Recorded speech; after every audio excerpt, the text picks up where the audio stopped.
Mais qui est sous ce drap? Cette éponge? Cette serviette? Ninou! Bravo Ninou. Bravo, je ne sais pas pourquoi, mais bravo quand même. Tu as du talent. Ne t'énerve pas, Binounou. Ne t'énerve pas. Tu es rouge, ça se voit. Aujourd'hui, on se déballe. Enfin, C19, l'Android que je rêvais d'avoir. De tous les Android, c'était celui qui me parlait le plus. La boîte est lourde. On se déballe ça. Maintenant, c'est parti.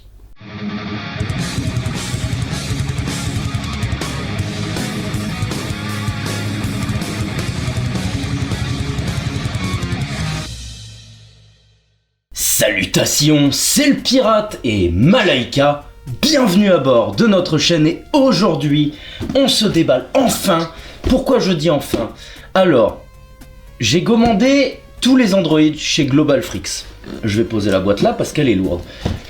J'ai commandé tous les Android chez GlobalFreaks et ils me les ont envoyés en 2 paquets. Android 17 et Android 18 avec Android 16 ensemble.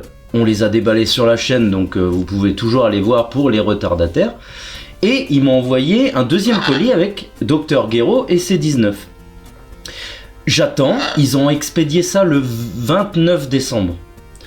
J'attends, le 3 janvier je vois que ça a été expédié, que c'est parti d'Igualada, et depuis, plus d'update.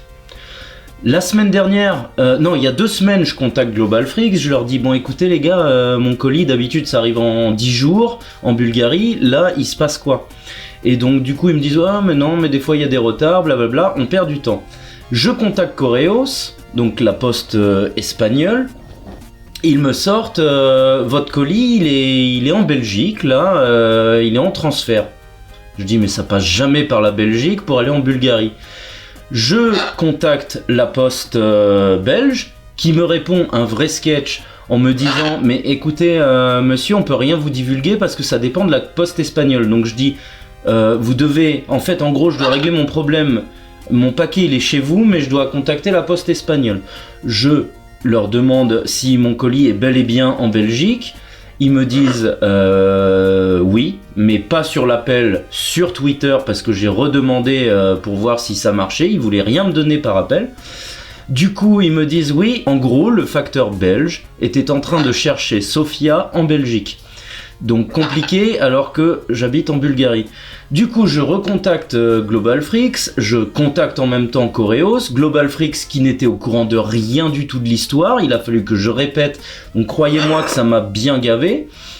Je contacte Correos, donc il me confirme bien que Correos a ouvert un litige, blablabla, et qu'ils essaient de transférer de la Belgique en Bulgarie et pas de recevoir le colis en Espagne pour me le réexpédier. Et donc du coup, je dis c'est bien tout ça, mais quand est-ce que ça va se régler? Ils me disent dans plusieurs semaines, voire plusieurs mois, parce que c'est un problème à l'international. Du coup, ça me stresse, du coup, ça me saoule. Le lendemain, je pars chez mon tatoueur. Là, regardez, j'ai des belles feuilles automnales, ça pique un peu. Et je reçois un SMS sur mon portable hier. Donc à l'heure de la vidéo, là vous allez la recevoir dans 2 jours. Comme quoi mon colis est arrivé à Sofia, à ma poste. Et là j'ai pas cherché à savoir, je suis allé chercher mon colis. Et oui, j'ai bel et bien mon colis. Longue histoire, mais il fallait que je vous explique les péripéties.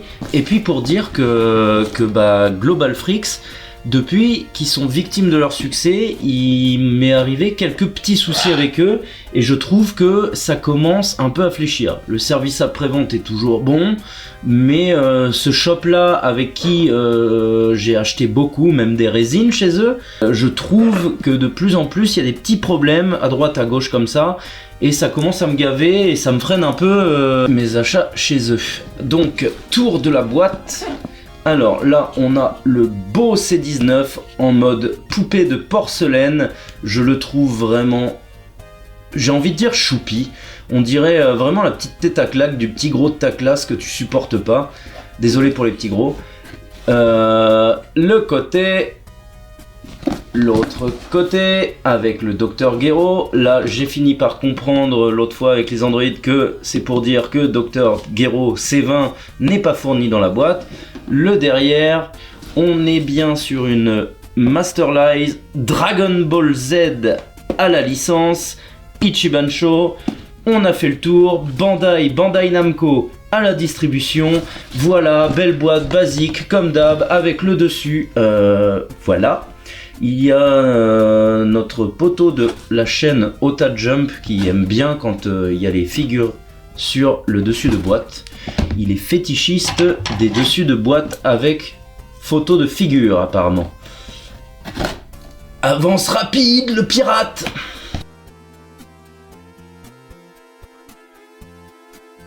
Tadam! Oh, elle est très très lourde. Je la trouve très lourde. Et un gros bonhomme là qui va sortir de son gros carton. Ouf. Tout arrive là-dedans. Qu'est-ce que c'est que cet extra carton? Le petit socle translucide qui ne prend pas trop de place. La boîte se casse la figure. Bon voilà, un basique en forme de fer à cheval. À moitié biseauté. Hop, voilà. Ça va Nino, mon bédou. Oh mon bédou. Alors, viens par là. Oh, ça a l'air beau. Où est la tête? Mais c'est ça qui a pas la tête. Oula. Oula. Mais dis pas que j'ai un défaut là. On va quand même pas avoir... Ah. Oh là, Bandai, ça m'aurait bien cassé les... Là, ça m'aurait bien cassé les... Oh, je me suis fait un coup de pression. Je me suis dit, j'ai pas attendu plus de 50 jours la figurine pour finalement ne pas l'avoir en entier. Et puis la tête en moins, bon, je veux bien. Non, c'était une petite blague de Bandai, ils l'ont bien caché parce qu'il se fait arracher la tête par Vegeta. Il y a peut-être moyen que c'était ça. Je suis sûr que c'est ça. Je suis sûr que c'est ça. Oh, ça a l'air très beau. Dis donc, sacré trou pour emboîter la tête. Là, on peut voir le gros socle de tête. Hop, ça s'emboîte terriblement bien. Et c'est trop beau! Qu'est-ce que tu en penses? Regarde, il va te piquer! Pouit, pouit, avec sa petite tête. Pouit, pouit. Ne touche pas, ne touche pas! Comme la Belle au bois dormant, si je touche Nana, pac, je m'endors. Tu dois me faire un bisou. Je dors, supposé. Mais Nana, tu es vraiment vulgaire. Oh, je suis réveillé! Voilà. Oh, regardez-moi cette beauté! Celui-là, je l'attendais, mais trop fortement. Pour mon Ichiban Saga Cell, je le voulais dans ma collection. Et franchement, alors, c'est cher. Hein, même pour une Ichiban Show, on était dans les... Je crois que je l'ai payé 105 balles. Hein, infarctus. 105 balles. Mais celle-là me faisait vraiment craquer. Et je vais la passer sous la caméra, mais je la trouve incroyablement belle. Donc, on va la passer sous la caméra. Alors, comme vous pouvez le constater, on est sur de la masterclass. Regardez-moi ce visage froid. Là, il te juge. Tu sens que, un peu comme C16, mais en pire. En pire parce que C16 fait preuve d'énormément d'humanité, mais en expression de visage, ils sont très glaciales, très froids. Et là, on est vraiment... On dirait que plus les modèles avancent, plus ils sont humanisés. Où pars-tu? Tu veux faire caca? Eh ben, fais caca. Fais comme chez toi, la moquette, c'est qui va la nettoyer? Toi, peut-être, Nanou? On est vraiment sur un... Plus les androïdes, voilà, où je reprends le fil, plus les androïdes avancent, enfin descendent en chiffres, plus... Bah non, en fait, je dis des conneries, mais après, le film, ils sont très froids, mais en même temps, le film, c'est pas canon.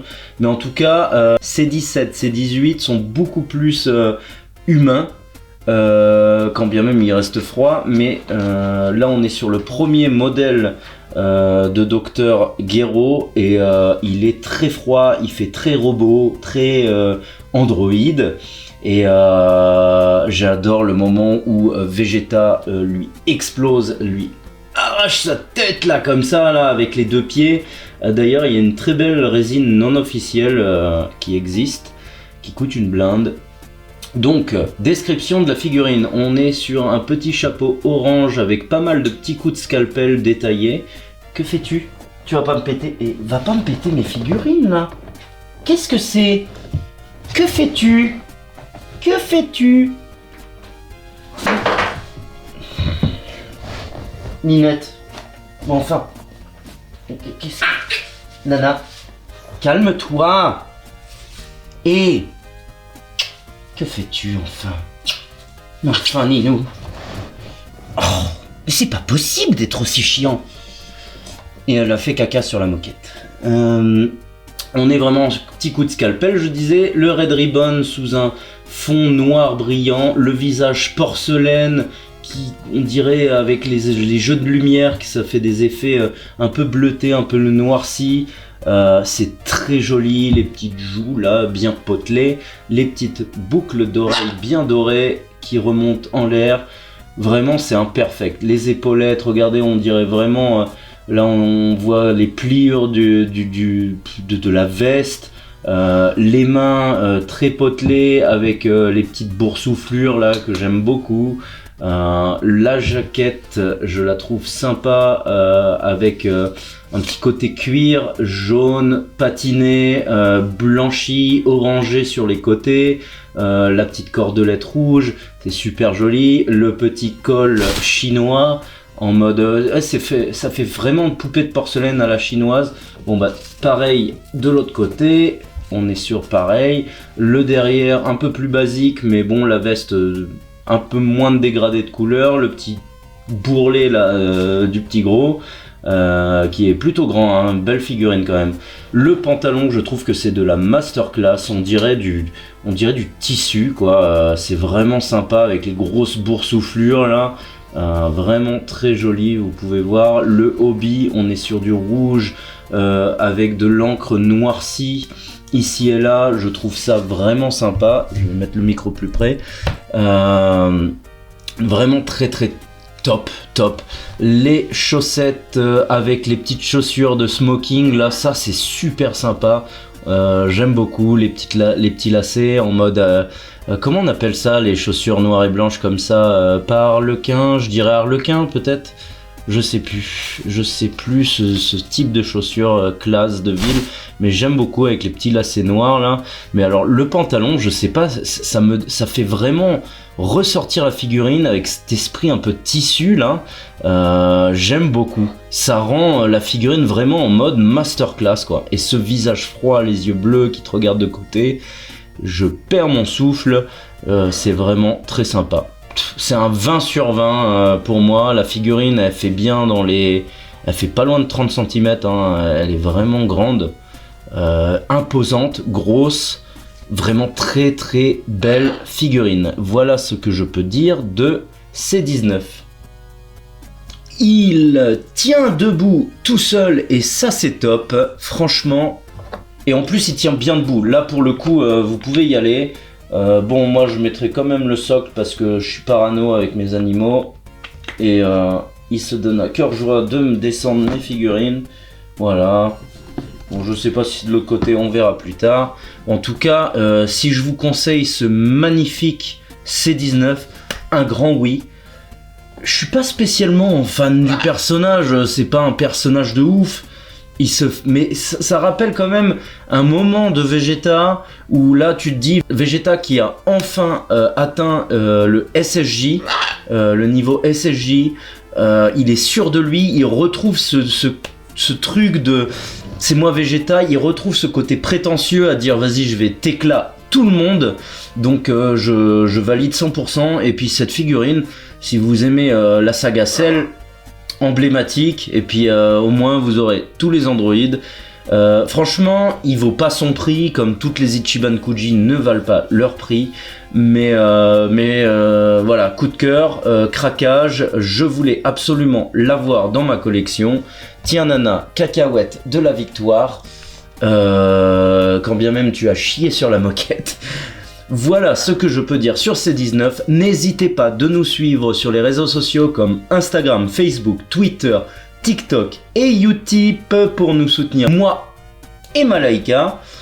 Je vous demande également de faire grandir la chaîne, de grandir cette belle communauté en partageant la vidéo, en défonçant le like vers le haut en mode super Genkidama de la mort qui tue.